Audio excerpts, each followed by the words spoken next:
예, 오늘 저기 신동건 원장님이 한 말씀도 안 하셨네요. 아까 했습니다. 했습니까? 예.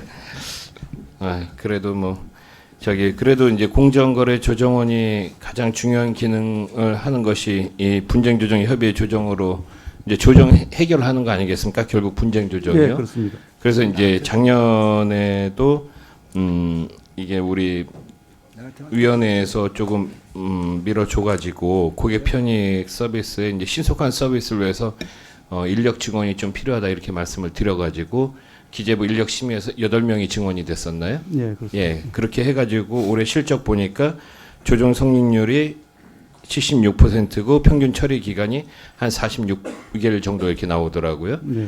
이게 어떻게 저 인원은 한 어느 정도 더 필요하다고 보세요? 이게 조금 아직 미흡한 것 같은데 성과가.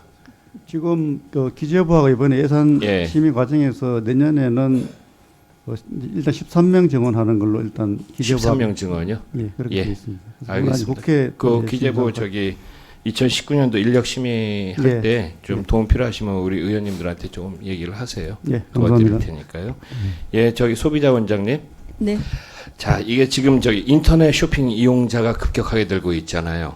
또 그만큼 또 피해 사례도 상당하게 좀 늘고 있거든요. 네. 지금 보니까 소비자 피해 신고가 거의 5년간 2배로 이렇게 확 증가를 했는데 가장 큰 이제 피해 품목을 보니까 항공여객 운송 서비스예요. 네네. 계속 2014년서부터 줄곧 1위를 차지하고 있는데 이제 결국 이제 이런 것 같습니다. 소비자들은 11번가라든가 G마켓 이런 이제 대형 오픈 마켓에 대한 브랜드 파워를 믿고 구입을 하는 거잖아요.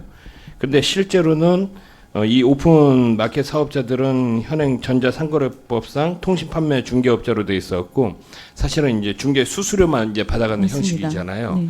자, 그러면은 이 간극을 어떻게 소비자원에서는 좀 해결할 생각이세요? 사실은 예. 좀 어려운 문제인데. 네네. 예. 전상법상 그러니까요. 그 중개업자는 근데 이- 아무리 홍보를 하더라도 사실은 이제 대형 그런 오픈 마켓을 보고 이제 소비자들은 구입을 하는데 그 피해에 대해서는 이제 거기서는 뭐 책임지지 않는다 하다는 인터넷 홈페이지나 뭐 이런 문구 하나만으로 피해 나간단 맞습니다. 말입니다. 네. 그래가지고 이런 것에 대해서는 좀 면밀하게 한번 소비자원에서 이런 한번 방법을 한번 강구해 보세요. 네. 그래서 예. 사실 저희가 할 수 있는 일은 예.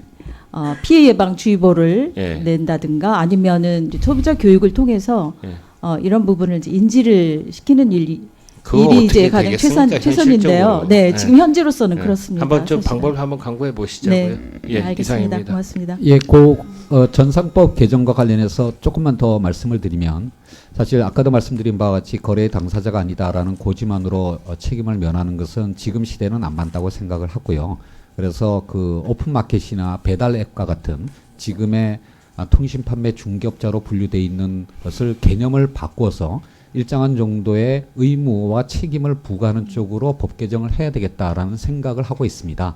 예를 들면 자신의 신원과 입점 업체의 신원을 확인해야 할 의무, 그 다음에 공정위를 비롯한 조사기관의 조사에 적극 협력해야 할 의무, 그 다음에 소비자 민원이 발생하게 되면 그것에 대해서 적극적으로 해결 방안을 찾고 소비자들이 원한다면 분쟁 조정을 대행하는 의무, 그리고 예. 이런 의무를 이행하지 않을 경우는 손해배상 책임을 지는 이런 내용으로 좀 전자상거래법을 개정하는 것이 필요하지 않을까라는 그런 정도의 방향을 갖고 있습니다. 예.